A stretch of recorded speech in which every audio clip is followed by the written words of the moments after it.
Hi everyone, welcome to my latest review here.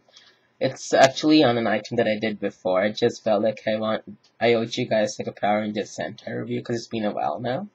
So let's get started here. As you can see for yourselves here, it's on the Accel Changer used in Gekisou Sentai Carranger. If you guys aren't sure what that is, that's the 20th incarnation of Super Sentai.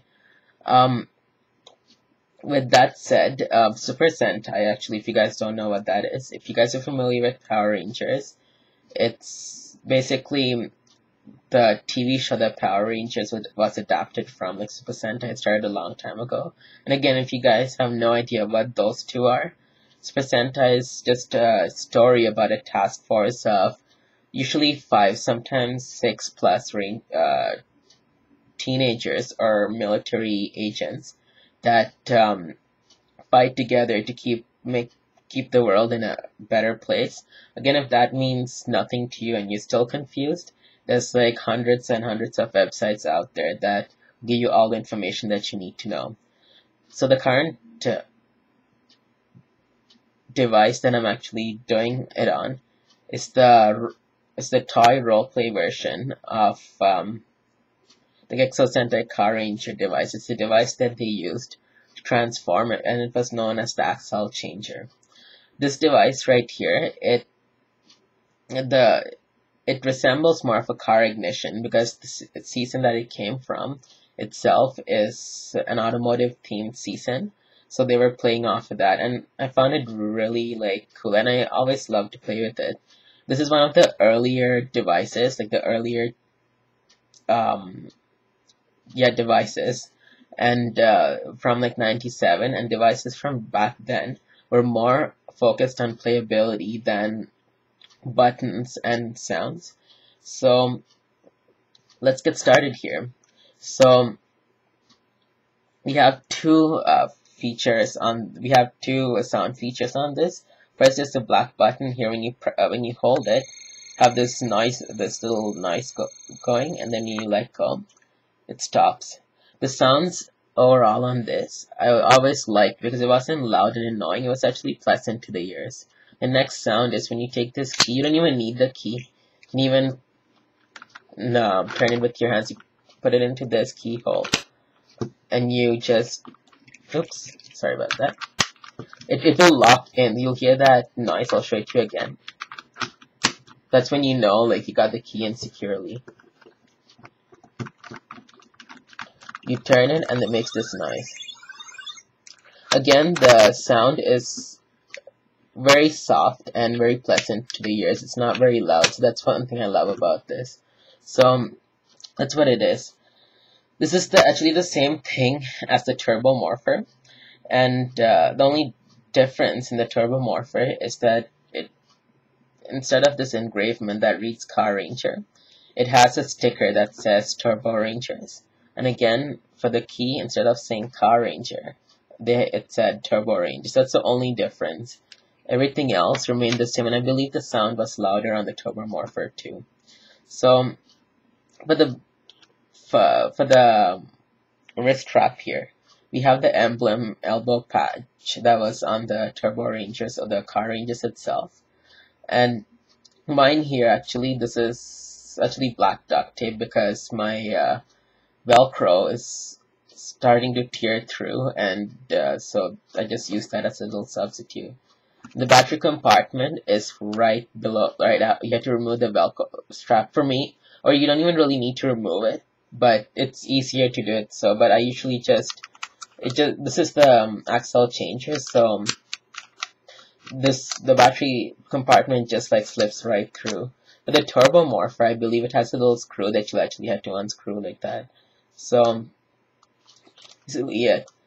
So for designs, it's actually very simple, I would say, compared to changers or morphers these days that have a lot of detail. This is actually very simple, and out of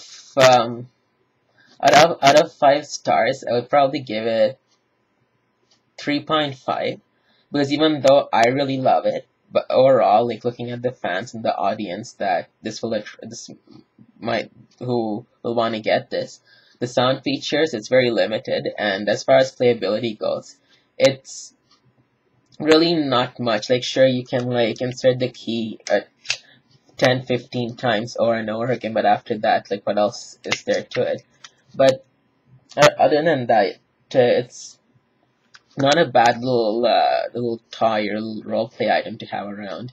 I myself is and always was a huge Carranger Turbo fan, so ever since I got it, I was in love with this device. So for me, it does me well. So, but for like comparison to like other changes that have been out there, the playability, even though it seems fun to continuously insert the key, there's really, again, like I said, not much that can be done over and over again, and also the sound features, there's only two. I would recommend getting this because it's unlike the newer morphers. This changer and also the turbo morpher is exactly like the one from the actual TV show, so you're not gonna get anything less. Obviously, the only difference is you can't morph, but hey, who are we kidding, right? Like, if you could find a functionable morpher, like, I don't think we would be here right now. We would be like fighting crime at the moment or whatever. But with all jokes aside, it doesn't matter if you get the Accel Changer or the Turbo Morpher. Like, the only points that brings the Accel Changer higher than the Turbo Morpher is the engravement, because they actually have an engravement here, while the Turbo Morpher only had like a sticker that's read Turbo Rangers. As far as where to get this and whatnot, obviously, since it's an outdated item, it can only be bought offline online, either from Power Ranger forum. Like on Ranger board, if you're not familiar with that, it's a Power Rangers forum. There's always continuous members that want to get rid of items, and I see this morpher appear or change morpher appear once in a while. So you can either rely on that, or eBay I won't really suggest, because the ones that are up there are either too highly priced, or they try to gyp you by not giving you the key, or they have lost it or whatnot.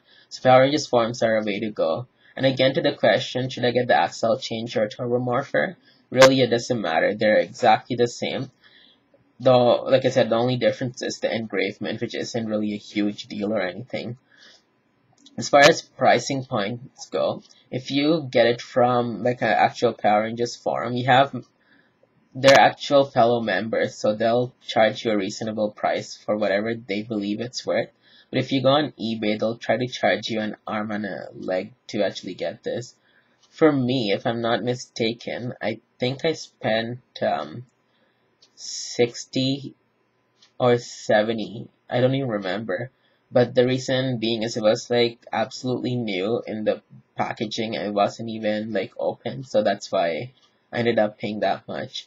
So that's basically it for my review. If you have any other questions, or like any questions or concerns, or any like any Power Rangers items that you would like to go in depth and review, I'll be more than happy to do that for you. Thanks for watching, and have yourselves a really great day.